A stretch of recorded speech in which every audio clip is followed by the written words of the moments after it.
So यसरी normal makeup गरे तर तपाईँलाई अलिकति हुन्छ नि एकदम फुल ग्ल्याम चाहियो, अलिकति आइ मेकअप पनि अलिकति ग्ल्याम चाहियो भने चाहिँ कसरी म चाहिँ के गर्छु भने नर्मली अब यस्तो मेकअप गरेर बसिरहेको हुन्छ। अब काहीँ निस्किनु पऱ्यो भने चाहिँ सो एउटा यसरी सिमर लिने, सो आफ्नो फेभरेट, अनि त्यसपछि मैले चाहिँ नि नर्मली हातले नै गर्छु ट्याक्क। अनि एउटा हातले लगाउँदाखेरि चाहिँ यसले मजाले फुल पिगमेन्ट पनि मजाले दिन्छ।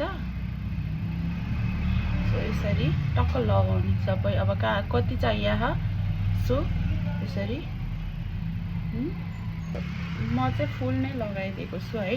सो अब तपाईँहरूलाई चाहिँ कतिको मनपर्छ होइन त्यो अनुसार लगाउने। अनि हल्का ब्लेन्डेड पनि देखिनु पऱ्यो है, लाइनहरू चाहिँ देखिनु भएन यसरी।